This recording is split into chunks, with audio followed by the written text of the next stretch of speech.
Le printemps est souvent synonyme de travaux d'arpentage. Confiez ce mandat à un spécialiste. Le bureau d'arpenteur géomètre Gagnon Hébert, situé au 118 de Quindelboom-Sassini, s'adaptera à vos besoins. Il possède une vaste expérience dans le domaine d'arpentage géomètre et saura vous apporter la tranquillité d'esprit que vous recherchez. Pour rejoindre Jean-François Gagnon Arpenteur, composez le 88 276 87 24. Repêchage de la Ligue nationale de football. Ce soir, on va l'avoir en français pour la première fois à RDS 2. On en parle avec Alexandre Gauthier. Salut Alex. Salut Denis. Alex, oui, me semble qu'il y a par le passé, on savait à peu près qui allait être le premier choix, mais là maintenant, on sait sont les deux premiers choix. Oui, effectivement, je te dirais pas que c'est particulier cette année, parce que moi, je me rappelle que Sam Bradford faisait l'unanimité avec les Rams de Saint-Louis. Tu avais également le repêchage où Matthew Stafford a été repêché par Détroit. La seule différence, c'est que les choix n'avaient pas été annoncés à l'avance par les équipes. Mais tout le monde, c'est un secret polichinelle. Je pense que la dernière fois, Danny, qu'on a eu une surprise en tout début de repêchage, c'est l'année de Mario Williams avec Reggie Bush. Parce qu'après ça a été Jake Long avec Miami. Tout le monde savait que Miami allait repêcher Jake Long, après ça Bradford, etc., etc. Donc, moi, je ne suis pas surpris là de savoir que les deux premiers choix vont être Robert Griffin, mais Locke et Griffin III au deuxième rang. Ça, c'est Williams et Bush, c'est quoi, 2006 à peu près, hein? 2006, en plein ça, mon cher Denis, t'as une bonne mémoire. OK, parce qu'il y a eu la transaction d'Eli Manning aussi parce qu'à l'origine, Eli Manning avait été repêché par les Chargers de San Diego. Il ne voulait pas aller jouer à San Diego. Ça avait été une certaine surprise aussi, ça. Ben, écoute, je te dirais, là, Danny, que si tu regardes l'ensemble des repêchages, moi, c'est sûr que je suis le repêchage assidûment là, depuis, je te dirais, les années 90.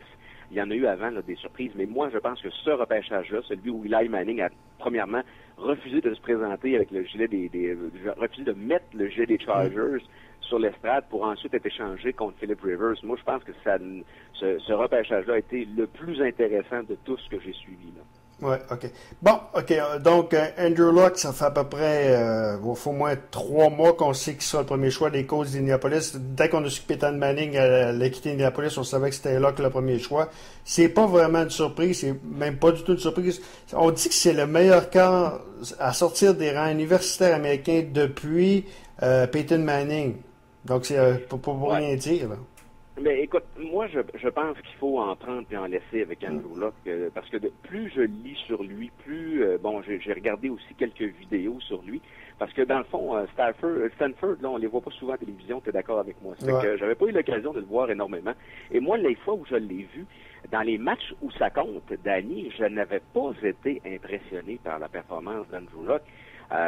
Entre autres contre Oregon, Stanford s'est fait battre contre Oregon et de façon décisive à part ça. Ce n'était pas que la faute d'Andrew Luck, mais en même temps, il a lancé des interceptions coûteuses qui ont coûté le match.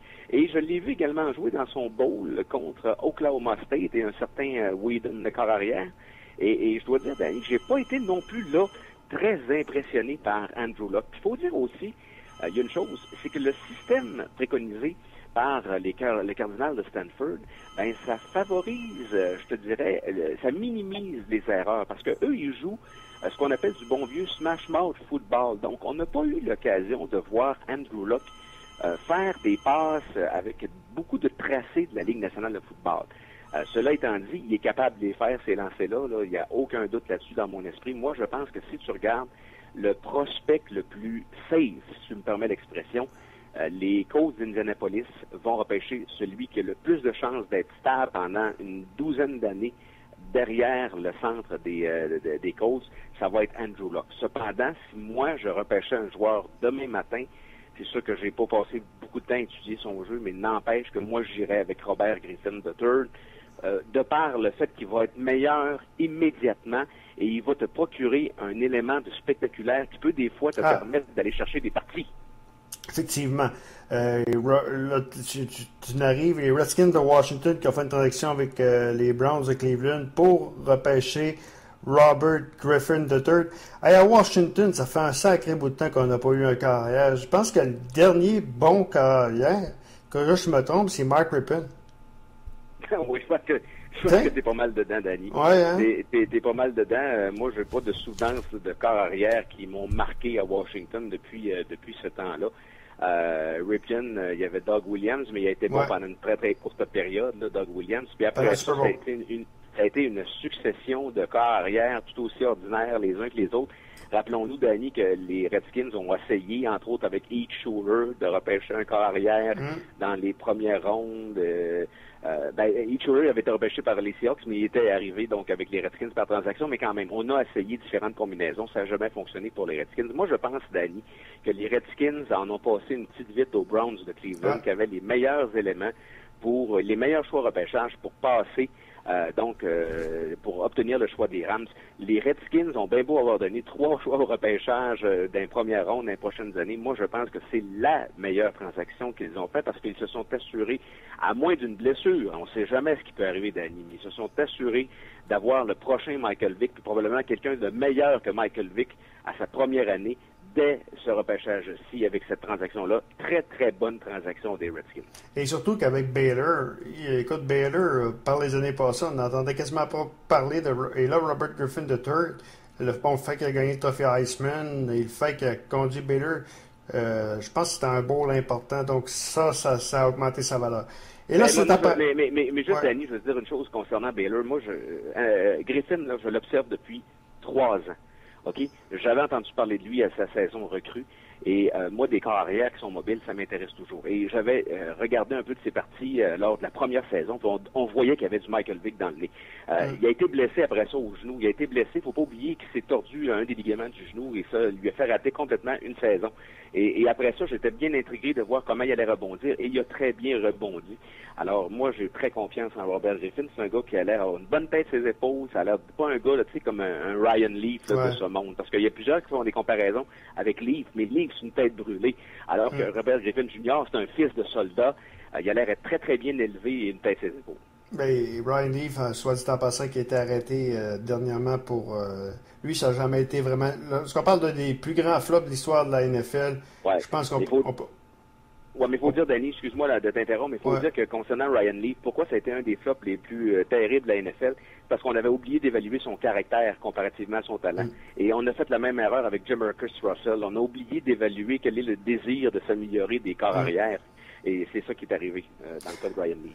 Bloqueur à gauche de USC, Matt Kelly, qui pourrait être le 3e choix, compte tenu, l'université pas l'université, mais les Vikings du Minnesota, c'est une équipe qui a discuté à la ligne à l'attaque. Ça pourrait être un choix intéressant en 3e tour. Au 3e choix, pardon. Mais je vais te faire une prédiction, Danny. Je pense que le 3e choix, tu sais qu'il y a eu des rumeurs comme quoi les Vikings, oui, ils aiment bien Matt Kalil, mais ils aiment aussi Claiborne, le demi de coin de LSU. Ils aiment également Trent Richardson, mais là, ils ont Adrian Peterson. Et ils aiment aussi Blackman, le receveur de passe d'Oklahoma State. Et là, dans les rumeurs, et moi, ça ne me surprendrait pas ce soir d'assister à la chose suivante, c'est-à-dire une équipe, une transaction, tout à fait, une équipe qui veut mettre la main sur Trent Richardson, le porteur de ballon, parce qu'on sait très bien que si Richardson est là, au 4e rang, les Browns de Cleveland vont en faire leur premier choix. Alors, ça ne me surprendrait pas, Danny, qu'il y ait une équipe, et peut-être même les Bucks de Tampa Bay, parce qu'ils ont l'air à l'aimer également beaucoup, ou toute autre équipe qui veut avoir Richardson, faire une transaction avec Minnesota, parce que Minnesota, dans le fond, ils n'ont pas de préféré. Et Khalil, s'ils peuvent l'avoir au 5e rang, au 6e rang, ils vont le prendre au 6e rang. Sinon, il y a Claiborne qui va leur tomber dans les mains. Donc, pour eux, son gros dur. Fait que moi, ça ne me surprendrait pas, Danny, que Minnesota ne repêche pas au 3e rang ce soir. Parce que Trent Richardson, on dit que c'est le meilleur porteur de ballon de tout le repêchage. Un gars qui a battu des records d'Emmitt Smith. D'ailleurs, c'est son idole, Emmitt Smith. Lui, il pourrait partir très rapidement aussi.